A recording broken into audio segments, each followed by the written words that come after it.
Hey folks, Nas here with the new Pax Dei video. So today we're going to talk a little bit about blacksmithing. Um, so I was hoping I could come up like with the carpenter's video that I did with like a real quick, bam, bam, bam, you go 1 to 30, and now you're like, blacksmithing really well. Well, carpentry is about the only skill I think that you can really do that with. Everything else is a little more involved and probably takes a little more thinking, and you can't just kind of mindlessly plow forward with that one. So what we are going to do is we're going to talk about blacksmithing and some of the stuff that you will use it for, what it pairs well with, and how to make a little bit further, get a little further along with it, and any other skills that you want to complement with it. So we're going to go ahead and we're going to click on my forge here so we can see some recipes. So let's look at the recipes that we have here. So when you first get in started with blacksmithing, one of the first things you're going to be able to do is make ingots at the forge. Now, I will say that in any of these crafting situations where you can make materials at a table instead of using like a loom or a drying rack, it is not going to be as efficient as using the crafter that is made for making that material. So with if you were to make bronze ingots at the forge, you can see here that it's 2 tin, 2 copper, and 15 sapwood to make 1 bar. If you're going to make bronze at the smelter, it's going to be 20 tin, 20 copper ore, and 100 sapwood to make 20 bronze ingots, which is greatly more efficient than the 2 2 15 and get 1. So keep that in mind whenever you're working with stuff. The same as if you're going to make linen, the different types of linen cloth at the tailoring table, or if it's going to make the like the rawhide at the leather working table. It's much more efficient to use the drying racks for leather working and the loom for tailoring. So keep that in mind. These recipes here are mainly here for people that are playing. It's to help get you started, and two, later on, if you're playing without a plot and you're using the crafters that are up at the Petra Days, they don't have forges and things like that up there, because how are you going to manage who gets what, with multiple people accessing stuff? I'm sure it's possible to do that, but in reality of things, it's easier for them to do it this way. So keep that in mind. So with blacksmithing is one of those professions. It's really not like a lot of the other professions in the fact that it makes very few usable items per se. Like with carpentry, like you can make a basket, or you can make a chair or a bed. Armor smithing, you make a chest piece or legs and such, and with leatherworking, you're making boots and so forth and so on. So with blacksmithing, mostly what you're making are parts for other professions and stuff. So there are a few exceptions. When you get up into the wrought iron level of the skill, there are these really nice signs, like profession signs, like a carpenter sign or leatherworker sign that you can. It's like a big placard, big metal placard, that you can put on the side of like your, if you're a leather worker, you can put it on the side of your house to say, "Hey, I'm a leather worker. Stop in and we'll talk shop." So other than those types of things, most of the time, what you're doing with blacksmithing is making parts for other professions, and we'll go through this a little bit. So like, you feed the vials to the alchemist. You make the tiny vials. You make small vials. I mean, basically, you take the glass that is made out of the furnaces, and you turn them into the vials that the alchemists use to make their potions. Um, Carpentry, nails. You're going to be making nails. You're going to be making hinges. If you scroll down here, you can see we make hinges for like say you want to make you're not a big fan of the wyvern box because like me, the wyvern box is pretty, but it doesn't stack very well. I prefer the decorated chest, which yes, it does require more mats and stuff, but it's easier to line up and stack and doesn't have as big honking footprint, So you're going to be using iron hinges, you're going to be using nails and those sorts of things. You're going to feed um, parts to the armor smith, you're going to feed parts to the weaponsmith. So in some ways, you can blacksmithing really pairs well with armor smithing and weaponsmithing because you're already going to be making like sword hilts and blades.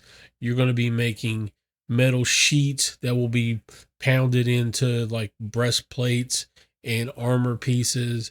You're going to be making the iron studs and so forth. You'll be making the iron wire that's used to make the chain gloves and coil and stuff like that. Um, so in that way, blacksmithing really pairs well with those two. I mean, there's nothing that says you can't just blacksmith and sell parts. I would imagine you could probably uh, make some coin that way selling parts to people that are trying to power level like weaponsmithing and armor smithing, or like hinges are big. They're big all around because a lot of people use hinges for different things. um, the wrought iron hinge is used in some of the chests for carpentry, but they're also used to make the lames that armor smiths need. um, Although I think we make the blacksmith will make the lame, and then the lame is then used by the armor smith to make like the shoulder pieces and stuff for part of the when you make the chest piece. The lames are used to make the shoulders and stuff, and sometimes the elbows, I think. Probably knee parts as well. Um so keep that in mind. For the weaponsmith, you're going to be making a lot of their handles. Um, there's an axe handle, there's the mace grip, there's the sword hilt. Those are actually really good options for you to use to level in the early to mid teens as a blacksmith. If you're doing weaponsmithing yourself, or perhaps you're feeding parts to a clan member who is making these parts and are making those items and stuff. So you can be leveling your blacksmithing and feeding parts to your clan's weaponsmith or your clan's armor smith. So it comes in pretty handy. Um, but that's really how the blacksmith works. Later on, you'll get the recipes to make the improved forge and the improved furnace parts. So this is the improved furnace. This is the small furnace that you can use to make. As you can see, you can make wrought iron, um, iron, tin, copper, bronze, and the rough glass. As you get higher up, you'll start wanting to make steel, silver, gold, the regular glass, things of that nature. So that's what you're going to use this furnace for. You can see you can still make all the original stuff. And of course, my blacksmithing's not high enough, but you would see steel, you would see silver ingots, gold ingots, or aurum ingots per se. So all these would be listed here, and you make the recipe for the tool, or you get the recipe for the tool for this furnace and stuff. And there's Aaron. He's waving to you. He is our clan's armor smith. Tibby, who lives up on the mountain up there, he is our clan's weaponsmith, and both of those guys have been busting their tails since the beginning of release to keep folks in weapons and tools and things of that nature. So, the other item of note is This is the upgraded forge. You can see here. So you'll get the recipe for it around 15 or 16. That's when it's easiest to make. And you can see that some of the recipes there, you all your wrought iron and stuff recipes are here. So your steel recipes will show up there as well. So you can see there's the forge um, and the furnace parts. So the furnace parts is going to take bricks. The forge part is going to take cotton cord. So make friends with a tailor if you can. Cotton cord is a pretty hot commodity right now, selling pretty well in the marketplace, and just people asking out in chat for the cord and stuff. So keep that in mind when you're out there, and some boiled leather as well. So you'll use those parts to build the actual forge and the furnace that's over there and stuff. So just a quick, here's the basic weaponsmithing table. So you can see that you're going to be feeding, as a blacksmith, you're going to be feeding bronze axe heads, um, bronze bars. For the swords, you're going to be feeding sword blades. As you get higher into like here we go. Here's a iron battle axe. You can see that you're going to be feeding axe heads. You're going to be feeding them nails. You're going to be feeding them handles. This was a token we got for this warded one. I don't remember who that dropped off of. I think it was an Inquisition guy. Um, so so yeah, you're going to be you're going to be feeding those types of pieces to the weaponsmith, or if you're the weaponsmith for the clan, or you're just uh leveling weaponsmith, those are the types of parts you're going to need. This is why I say it's kind of more difficult to, you can't really make that 1 to 30 quick guide like I did for the carpentry.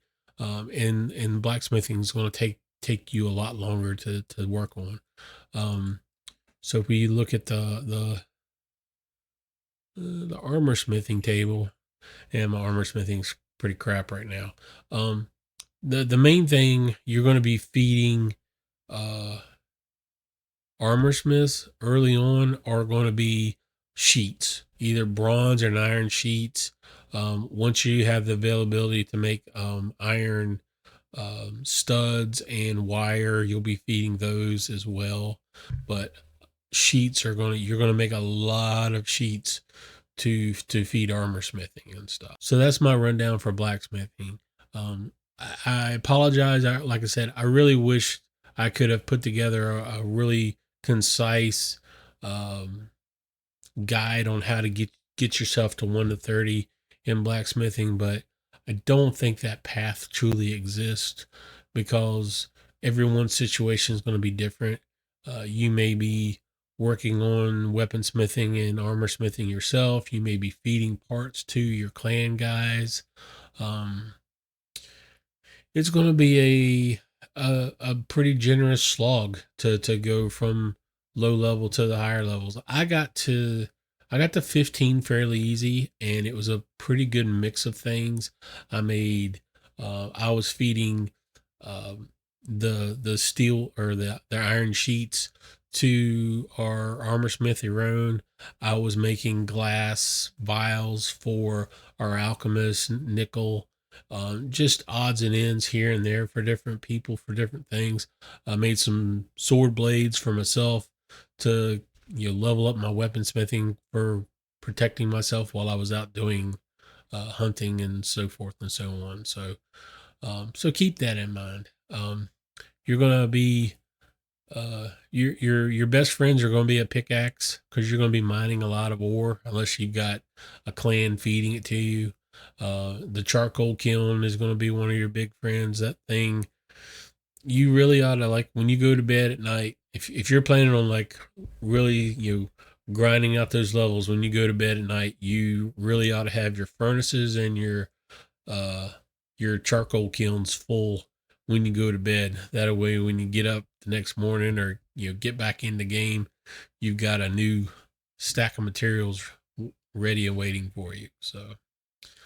So with that, I hope that answers some questions.